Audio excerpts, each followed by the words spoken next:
দ্বিতীয় দফায় দায়িত্ব গ্রহণের পর মঙ্গলবার নিজের দ্বিতীয় সফরে ব্রিটেন যাচ্ছেন প্রেসিডেন্ট ডোনাল্ড ট্রাম্প। এই সফরে প্রেসিডেন্ট যেসব জায়গায় অবস্থান করবেন সেসব এলাকা ঘিরে নিশ্চিদ্র নিরাপত্তা ব্যবস্থা নিয়েছে ব্রিটেন সরকার। এরই অংশ হিসেবে সোমবার উইন্ডসর ক্যাসেলের পাশে টেমস নদীতে টহল দিয়েছে Hampshire and Isle of Wight কনস্টাবিউলারির marine support unit. Sergeant Lynn Smith জানান, গত সপ্তাহ থেকে এই টহলের পরিকল্পনা করছিলেন তারা। So we've been planning this for the last couple of months. The Marine Support Unit have been in Windsor since Friday and we're here for the next week. তিনি আরো বলেন, আগামী এক সপ্তাহ ক্যাসেলের আশপাশের এলাকায় টহলের পাশাপাশি তল্লাশিও চালাবে তার দল। We're going to be doing high visibility patrols, some searching, some specialist searching in and around the area and working with our partners in the Environment Agency to deliver a safe event.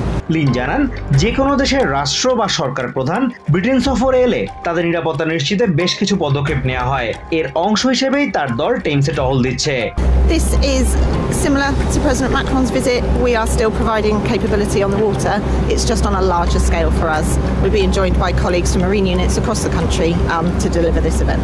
এদিকে নিরাপত্তা বিশ্লেষক Graham উইটন বলছেন, রাষ্ট্রনায়কদের সফরকারে ব্রিটেনের নিরাপত্তা জোরদার করা হয়। আর এই ক্ষেত্রে প্রেসিডেন্ট ট্রাম্প যেখানে নিজ দেশেই হামলা শিকার হয়েছেন তার ক্ষেত্রে নিরাপত্তার বাড়াবাড়ি হওয়া স্বাভাবিক। There are always significant policing operations for state visits, and then it depends on the threat to the individual concerned. And Mr. Trump has his own threats and risks, etc., from the assassination attempt we saw previously. তিনি মনে করেন, ট্রাম্পের জন্য নিরাপত্তা নিশ্চিতে শুধু যে ব্রিটেনের police কাজ করছে তা নয়, এখানে আমেরিকার গোয়েন্দা সংস্থাগুলোরও সংশ্লিষ্টতা রয়েছে।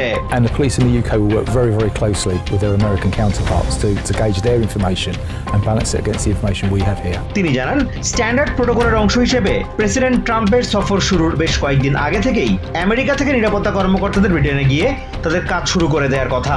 এর ব্যতিক্রম হওয়ার কোনো সুযোগ নেই। They work very closely. The Americans will have probably sent an advance team over some time ago. They'll be working within the planning for the whole operation.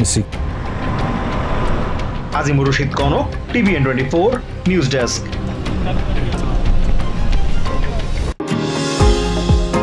New York থেকে সম্প্রচারিত TVN24 টেলিভিশন বিশ্বজুড়ে বাঙালির কণ্ঠস্বর।